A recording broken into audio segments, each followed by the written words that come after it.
on the platform. Sean Plunket with you, and we have a special guest in the studio this morning, which is always nice.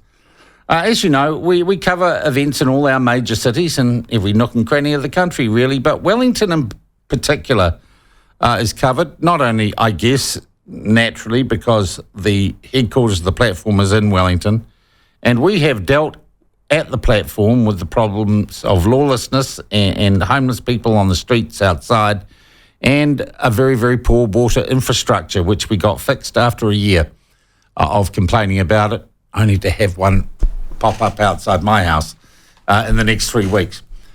We've also tried to engage, since the last local body elections, with the Mayor of Wellington, Tory Whanau, who has not had an easy ride.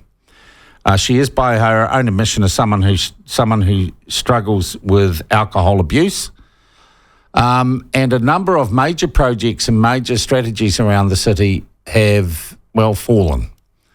The Golden Mile, which she, as a greenie, and she's now an admitted greenie, she's got past pretending to be anything but, that has stopped, and there's a story on the front page of the Post this morning about how I think really the council's been spying on people by putting them on lists of who's for and against things. Also, the Reading Cinema, which is an ugly hole in the middle of Wellington City, basically a council bailout, which was highly questionable. That has been put on hold. And we also read in the paper this morning that Wellington Water is now upping not its fixing of water problems, but its spinning of the fixing of water problems by hiring more PR people. So it would be fair to say that Wellington, if John Key wasn't right and it's dying, it's certainly in hospital at the moment and it's got some issues. And many of them sheet those home, though I'm not sure it's entirely fair to the current Mayor, Tory Whanau, who refuses to come on the platform. Or last time we spoke to her, she called me Jesus Christ, promised to get back to me, hung up the phone, and no one ever got back to us. So I'm joined this morning by a man who has literally just announced his candidacy for the mayoralty of Wellington, next local body elections, current Councillor Ray Chung. Ray, lovely to have you in the studio. Good morning, Sean. Really great to be here, thanks. Thank you for joining us. Ray, how long have you been in local body politics? How long have you been in? I came in October 2022, so I've been in 18 months, halfway through the term now. Okay, so you're a newbie. I am, absolutely. A political newbie. Yes. And you think, I can have a crack at this. I can be Mayor of Wellington. Why? I actually think that we're heading in the wrong direction, where the whole city's been taken over by a very lefty council, and so we go on looking at how much money we can spend, and it's absolutely ludicrous. You know, we've got no one in there with any common sense, with financial acumen. You know, well, Tim Brown's a councillor. He's got a fair bit of, former head of Infratil. There's a guy with a bit of acumen. He is, and I had very, very high hopes for him, but I can't understand why he votes the way he does. You know, he seems to be going back and forth all the time, so I don't understand it. But I still have high hope for him. All right. Do you think the problem with any council in New Zealand, you can be the most groundbreaking mayor that you want to, Ray, but if you haven't got a council and you haven't got the votes in council, you're a paper tiger. Absolutely. Okay. Yep. So is part of announcing your candidacy now the hope that you can get other people elected to council or re-elected to council who would share your vision? Yes, absolutely. And I've already started talking to people about running in the different wards. And so yes, we realise that's a big problem. We don't want to end up having another council like the last one with Andy Foster not being able to do anything, with continually being outvoted. So, no, that'll be an absolute disaster. Okay, who's backing you? You don't run a mayoral campaign for free, Ray? No, we don't. But what happened last time was when I ran last time, I was an unknown because I've been in business for the last 20-odd years, and so never been in politics. And so when I announced running and I set down my platform, I had lots of people call up and say, hey, look, I really agree with what you're saying, really support what you're doing. It's getting a bit late to come in and help you now, but would certainly like to get behind you. So I'm hoping that once I've announced running, which I just have, then those same people would come back out again.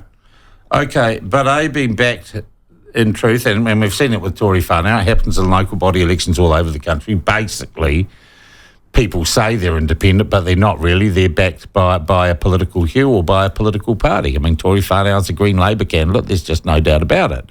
You got Labour councillors quite clearly on the council, and you got people who lead that. Yes. So have you got support from any major political party or people associated with any major political party? No, absolutely none. I've never been the member of any political party, and obviously I don't belong to one now. Yeah. I haven't really had that much interest in politics for a long time because I've been working overseas a lot, and so. But every time I come back here, I find that there's some other disaster that struck the council, and it was just getting more and more frustrating. And so, about 7 years ago, I started up the Onslow Residents Association because I felt that people weren't listening to what the public wanted, weren't listening to residents. And so, after I started that off with 3 other people, I came into council to do submissions. Got in there, you spend a bit of time sort of preparing what you're going to go and say. Then, of course, you come into the council and you're standing there in front of all the councillors and you talk to them about what you think. Now, we get either 5 minutes or 10 minutes to do that. And what really frustrated me about this was that I'd look at the councillors and all they'll do is they'll sit there playing with their phones, never ever even look at you. It was just so frustrating. You need a phone ban in council meetings. Absolutely. Actually, just like the school kids, Ray, you really do. So you're saying you are completely and utterly politically neutral. Absolutely. Which I'm going to say also presents a problem because you're going to be perceived, because you're not Green or Labour, and the battle lines are clearly drawn, and you're going to be perceived as a national or a rightish candidate. And I guess we can look at Andy Foster, you mentioned earlier, of course, now New Zealand First MP. Yep, that's right. I always get confused with them and ACT. But what happens if National or the right decide to stand their own candidate? You get a vote split. This happened a few years ago with them. How do you get around that? That's definitely a concern, and I find that I believe that why a lot of candidates don't get in is because there are too many in the same ward all saying the same thing. Now, this happened at the last election. I was talking with Andy about, I said I'd like to actually see a change, so this is before the election. And so he got this team together because he agreed, and he explained what the problems he had in the previous election. And so he said we need to get a team together.